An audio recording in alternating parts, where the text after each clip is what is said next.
My sister didn't even wait for the candles. She stood up at Grandma's birthday dinner, lifted her glass and announced, "This family is honestly embarrassed to have you share our name." 30 relatives froze. Mom nodded. Dad curled his lips, proud of her for saying what they never dared to. I didn't lash out. I didn't cry. I just sat there beneath the string lights, the quiet one they thought would stay quiet forever. But before anyone could take another bite, Grandma pushed back her chair and rose to her feet, and what she said next didn't just silence the table, it changed everything. My name is Lillian Harper, and if there's one thing I learned early, it's how to swallow disappointment without letting it show on my face. In some families, being the oldest means you're the steady one, the reliable one. In mine, it meant standing just far enough behind my younger sister Ariana, so the spotlight could hit her cleanly every single time. Ariana is 2 years younger than me, my sister, my mirror opposite. Where I grew into quiet focus, she grew into applause. She had this effortless way of making adults lean in, laugh louder, brag on her behalf. Our parents, Jennifer and Richard, treated her like some walking prophecy. She's going to take the Harper legacy to the next level, they'd say. They never said that about me, not once. I didn't resent her at first. I just faded. I still remember being 11, clutching the results of a statewide math competition. Dad skimmed the paper for less than a second before turning to Ariana, who was showing him how she taped glitter to her sneakers. He told her she was creative. He told me not to brag. That was the rhythm of our household. She dazzled, I delivered. She sparkled, I stabilized. The only person who broke that rhythm was my grandmother, Evelyn. To everyone else, she was the founder of our family business, the woman whose name still hung on office plaques. But to me, she was the one who'd sit beside me on the porch steps and ask real questions about what I wanted, how I thought, where my instincts led me. She raised Ariana and me with the same resources, but she saw through the gloss. She knew what substance looked like. And then there was my cousin Haley, 2 years younger than Ariana. She didn't grow up inside the bubble. She grew up just close enough to hear the cracks. From middle school onward, whenever a family gathering went wrong, she'd quietly drift toward me afterward and whisper, "You saw that too, right?" Haley became my unofficial witness of favoritism, of tiny humiliations, of the way Ariana's voice always seemed to drown out mine. By the time I went off to college, I'd perfected the art of being the dependable background character. I took scholarships, worked night shifts, paid my own bills. I entered the finance world because numbers didn't interrupt me or talk over me. They just told the truth. And I built a life in Charlotte far away from Harper expectations. But distance doesn't erase patterns. Every holiday, every gathering, every call home turned into an accidental stage for Ariana. One day when I'm running the company, she'd say as if it were hereditary. Mom encouraged it, Dad echoed it, and I learned to let their certainty wash over me without reacting. 6 weeks before Grandma's birthday, the invitations went out. A simple cream card for me, a full photoshoot announcement for Ariana captioned, "Future CEO era." Family members flooded her comments. Mine ignored, same as always. Then Mom sent a text that snapped something small but important inside me. "Please behave at the party."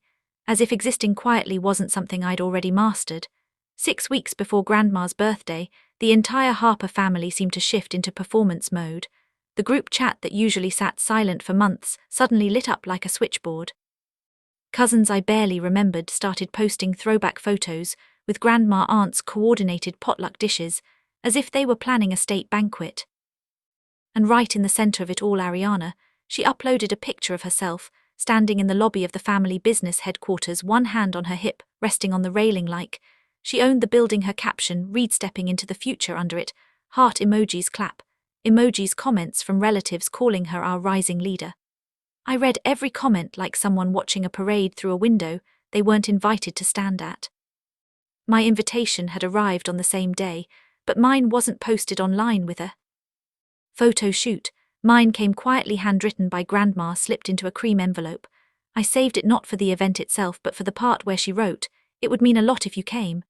2 days later, Mom's message arrived. Cold, practical. "Please behave at the party," as if she expected me to show up wearing chaos like perfume. I typed, "Of course," and set my phone down, but something sat heavily in my chest afterward. A slow, smouldering pressure I hadn't felt in years. Around that time, Haley called. She rarely opened with small talk, and that night she skipped it entirely. "You've seen the way the family's acting, right?" I told her I had. "Well," she continued, lowering her voice, "Ariana's been telling everyone she already knows what Grandma plans to announce at the party." I froze. "What announcement?" "That's the thing," Haley said. She's acting like she's already been crowned. She's picking out new office decor. She's even saying Grandma hinted at handing her controls soon. Ariana had been rehearsing her Queen Bee era for years, but hearing it escalate like this hit differently. And there's more, Haley added. I've been helping Grandma clear out some old paperwork. There were documents from her attorney, multiple visits in the last few weeks. About the business, I asked. Haley hesitated. I can't say for sure. She didn't let me see the details. But Lillian, something is happening. Grandma had built everything from nothing. She was sharp, shrewd, and still fully capable of making decisions, but she was also guarded, especially where the business was concerned. Ariana assuming she already knew the outcome, that was a new level of entitlement. Still, it was Ariana. She lived in a permanent state of premature celebration. As the party approached, tension built inside me in small, invisible ways. The way relatives asked me if I was doing okay with a tone that suggested they already knew I wouldn't like what was coming. The way Dad mentioned offhandedly, this birthday will be special, with a proud glance toward Ariana. The way Mom reminded me twice in the same week to look presentable. By the time the day finally arrived, something in my chest felt taut, like a string pulled so tight one more tug might snap it. And as I parked near Grandma's house that evening, watching Ariana pose for photos at the entrance, as if she were hosting the event, that string pulled just a little tighter. By the time I stepped into Grandma Evelyn's backyard that evening, the celebration had already taken on the flavor of a coronation. White lanterns floated above the tables. The smell of grilled vegetables and rosemary chicken drifted through the air. Laughter rose in waves, too loud, too bright, all circling around one person. Ariana, she floated from group to group, greeting relatives with air kisses, tossing her hair just enough to catch the lights. Every time someone said future legacy or next in line, she beamed like she'd rehearsed the moment. Dad walked 2 steps behind her, proud and easy, while Mom adjusted Ariana's necklace like she was sending her out on stage. And me, I slipped quietly into a seat at the far end of the long table. I wasn't avoiding them. I was giving them exactly what they'd trained me to be: background noise. Dinner started with clinks of silverware and soft conversation, the kind that feels polite enough to hide the undercurrent beneath it. I answered questions if someone asked. If they didn't, I let myself fade. It was easier than fighting for a voice no one wanted to hear. When dessert arrived, Grandma's favorite lemon cake, someone dimmed the lights and relatives gathered around to sing. Ariana stood near the head of the table, positioning herself directly beside Grandma as though she belonged there more than anyone else. The singing ended. The candles flickered. Grandma smiled in the gentle way she always did, and that's when it happened. Ariana lifted her glass. Her smile sharpened into something that glittered cold under the lights. Before Grandma makes her big announcement tonight, she said, I just want to say something to the family. My stomach tightened.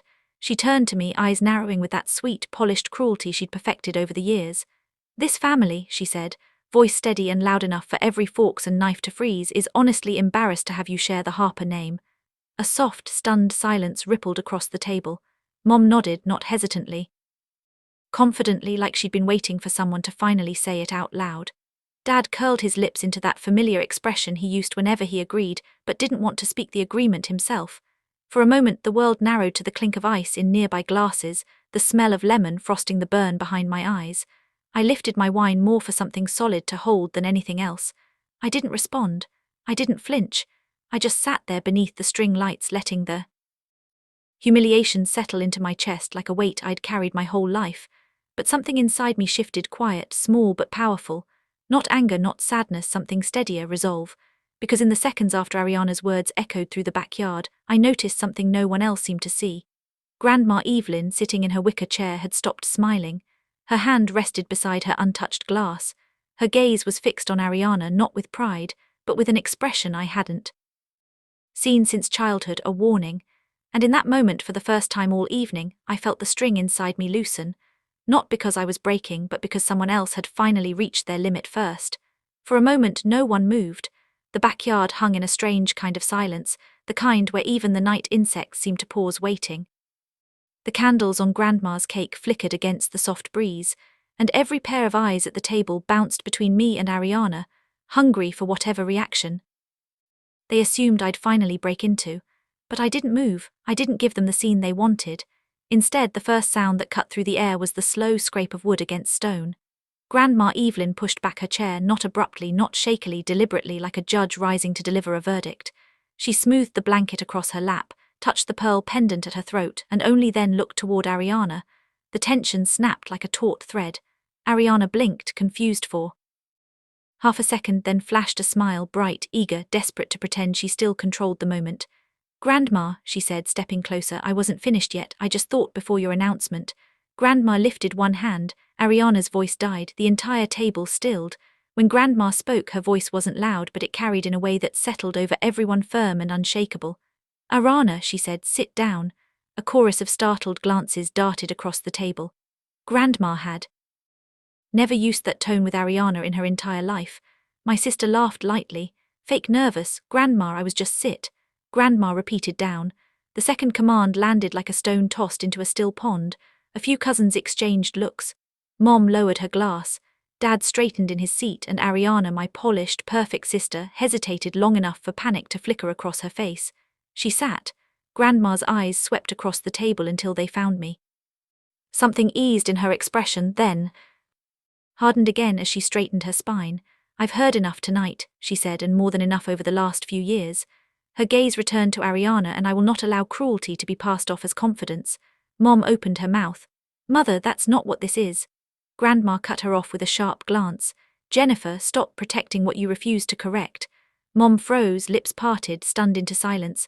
Dad looked like he wanted to shrink into his chair. Grandma's hand closed gently around the back of her chair, and she took in the entire table of relatives, her voice steady and cold. "Before this evening goes any further, I have something to say. Wispy clouds reflect the golden rays of the sun, casting a warm glow that invites the world to stir from slumber. The tent stopped moving. Grandma cleared her throat, and with the same measured calm she used to walk into boardrooms decades ago, she delivered the sentence that detonated the entire night. "As of yesterday afternoon, the controlling interest of the Harper family business belongs to Lillian." The world seemed to tilt. My wine glass wobbled slightly in my hand. Someone at the far end of the table gasped. Another dropped a fork onto their plate with a sharp clatter. One of my uncles muttered something under his breath like a stunned prayer. But it was Ariana's reaction I'll remember forever. Her face already tight with strain, drained of every trace of color. She looked like the breath had been punched clean out of her. "What?" she whispered. Grandma didn't blink. "You heard me." Ariana shook her head fast, frantic. "No, that's not possible." "You told me I told you," Grandma interrupted. "That legacy is earned, not handed to the loudest child." Dad pushed back his chair abruptly.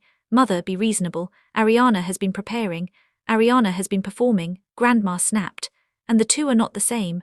Mom rose to her feet, face flushed with disbelief.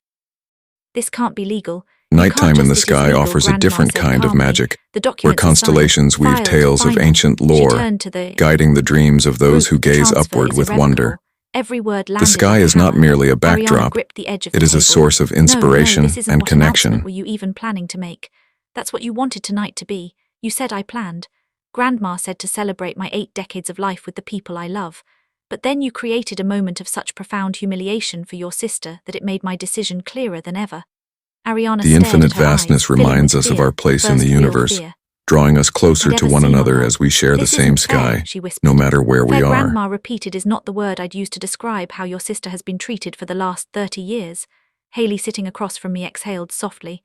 One of those stunned, shaky exhales that say finally without speaking. Grandma wasn't finished.